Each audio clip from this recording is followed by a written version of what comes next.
Okay, we're continuing the shir in Shag Yugulim, based on Rav Armoni's shirim, which you can find on his website. Okay, we're finishing off the topic that the Rav was speaking about before. That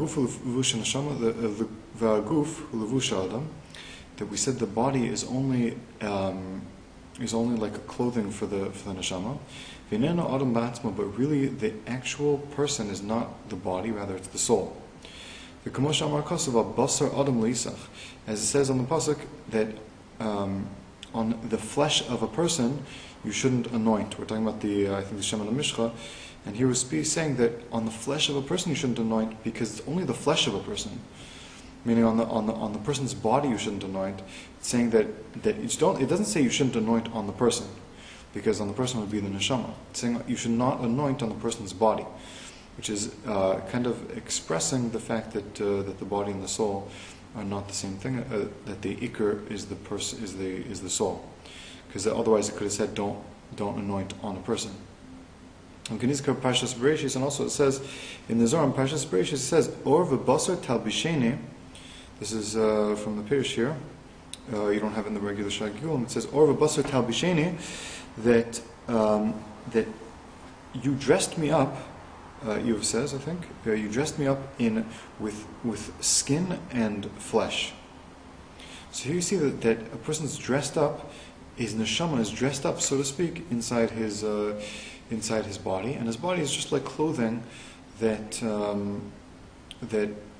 is dressed up with his neshama is dressed up inside of. Now here you see that a person, even physically, you could see that a person, his cells are replaced once every 7 years, and the person is not even the same person anymore physically. After seven years, the person doesn't have the same cells anymore. Pretty much all the cells are become new cells. So you see even physically that you are not your body, because you're not the same you anymore that you were when you were younger. You're actually a different person. Physically, your cells are replaced. And also the neshama is dynamic. It's not actually static. It's not stuck. The neshama isn't stuck with you in the same exact way at all times. When a person does mitzvahs, you actually do cause your neshama to come more inside of your body. And when a person does averos, at the time of decision to do an avera, when he actually decides and he's ready to do an avera, so the neshama decides he's not staying around anymore, and the neshama actually leaves. And what happens with Rishaim, people that do averas constantly and serious averas, so their neshama leaves so much that all that's left is what's called kista dechiyusa, which is a tiny drop of neshama that's left. So when a person does mitzvahs, he draws his neshama inside of himself, and he strengthens his soul inside of his body. And when a person does averas, he weakens his neshama, he makes his neshama leave his body, and his neshama stays just as surrounding him, and doesn't actually go inside. And the more every person on his own madrigal, we all have parts of our neshama that surround us, that don't go inside of our body, that didn't go inside of our body yet, and part of our neshama that did go. And one of our big avodas in this way, a main service, things that we do is, by doing mitzvahs, is we take the part of our neshama that's surrounding us, that's outside of our body, that hasn't yet gone inside, and we bring it inside of our body. And then our body also becomes much more holy. So we see that there's a very strong connection now between the body and the soul, and not everything that happens to our body, most of the things that happen to our body are really dependent on things that happen to the soul. A lot of what happens in our lives is, if not most, or everything that happens in our lives is dependent on, connected to things that are that happen with our soul. We see a lot of times that a person does an avera, a person could be punished for that avera. This is something that could happen inside a person's own lifetime. And often it's something that doesn't necessarily happen from this gilgul, from this reincarnation. It happens from a previous gilgul. And that we see by children that are born. Sometimes they're born with suffering from the day that they're born. And sometimes a person, and obviously that child did not deserve to suffer. He didn't do anything wrong. He wasn't even bar mitzvah. He wasn't even eligible for any punishment, and certainly not punishment from Shamayim, which is the age of 20. When a person, till a person reaches 13, a person can't be punished in Beis Din. We can't punish him down here in this world. A person can't be actually put to death or get lashes or anything here in this world. And when a person reaches 20, until a person reaches 20, he actually can't be punished in Shamayim.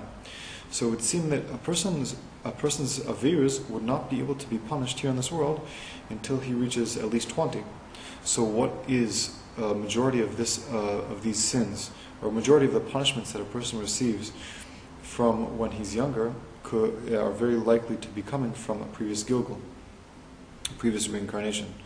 This is also true by babies, that previous gilgul, and they could have suffered from, they could have sinned, and in this gilgul they are paying for what they did in previous gilgul.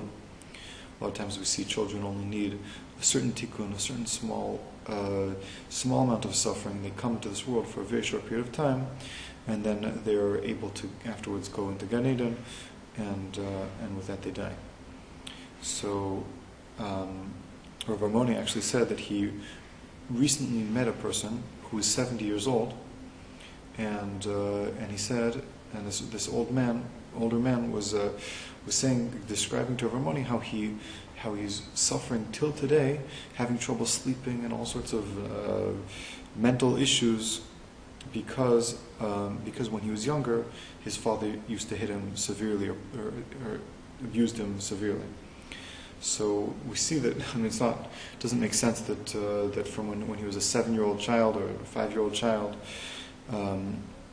he did such a averos that he should be punished his whole life. We see that he's not eligible for punishment, neither in this world or neither in this world from Beis Din or in the world to come. In the heavens, they don't punish him until he's at least 20. So these things are very likely, very common to be connected to things that happened in previous gilgulim, averos that he might have done, and he's suffering for those previous gilgulim. So, okay, I'm going to continue in Shar Gilgulim. V'noda.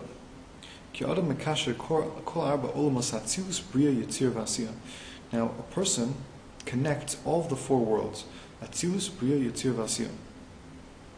We described before how each one of the parts of the world, in the beginning we described how each one of the aspects of the world, the Zerampin and Nukva of Atzilus, Bria, Yitzir, and Asiya, each one of them united to create part of a person's neshama.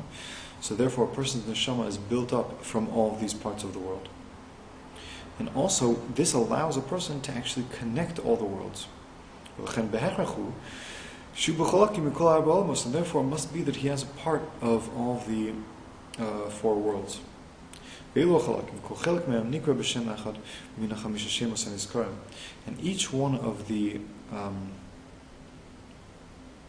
each one of the parts of a person's neshama is called after one of the is connected to one of the parts of the world.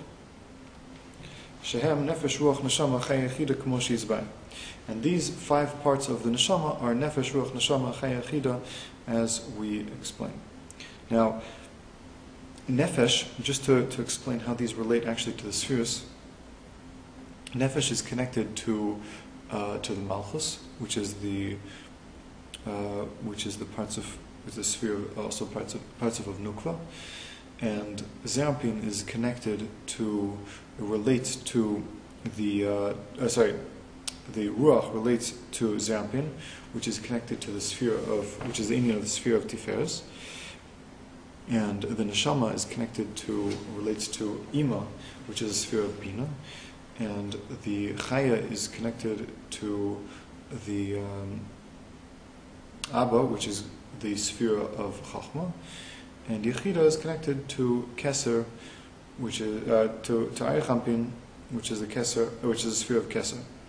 So in this way, we see all of the 5 parts of Neshama connect to the 5 major patzufim, the 5 major spheres, aspects of the spheres, where Zerpin actually, Tiferes is a connection of all the 6 lower spheres, aside from Malchus.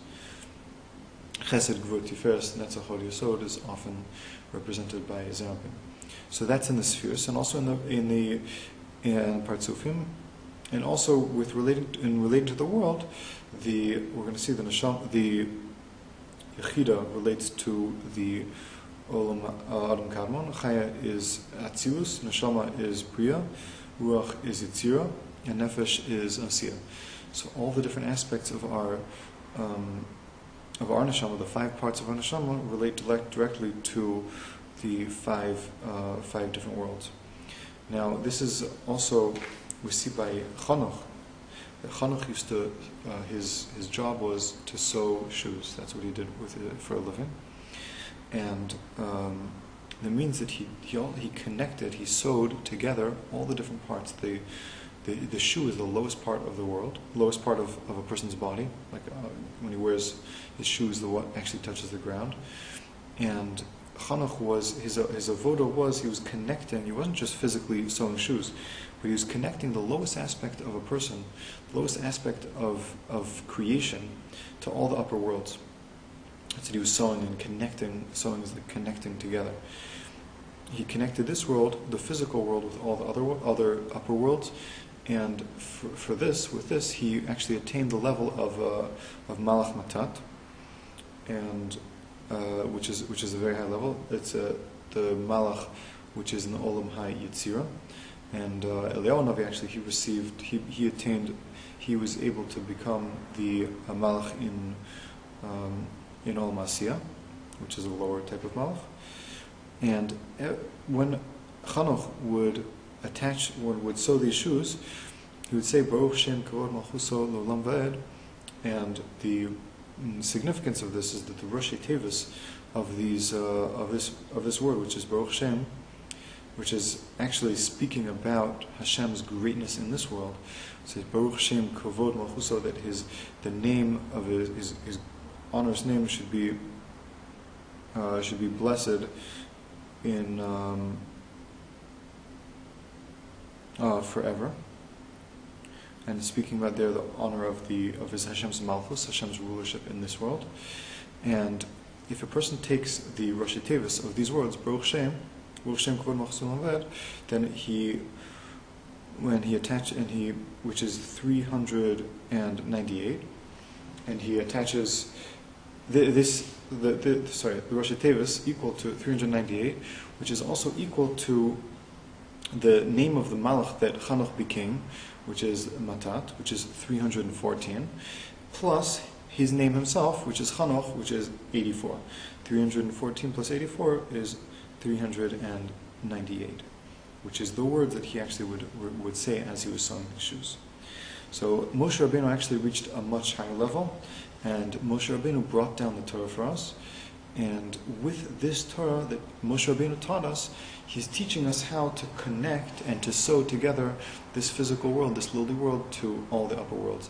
And specifically through the Torah of Moshe Rabbeinu that we learn all of these, we learn how to connect the worlds together, and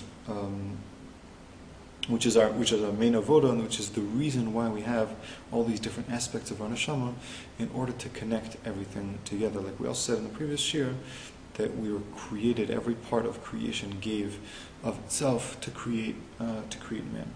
And there's an order that we should be able to connect every part of creation through the mitzvahs of the Torah, through the kiyum of the Torah, through doing the mitzvahs, and through not doing averos chas v'shalom. And through this will be zochah to connect the physical world to the ruchnistic world.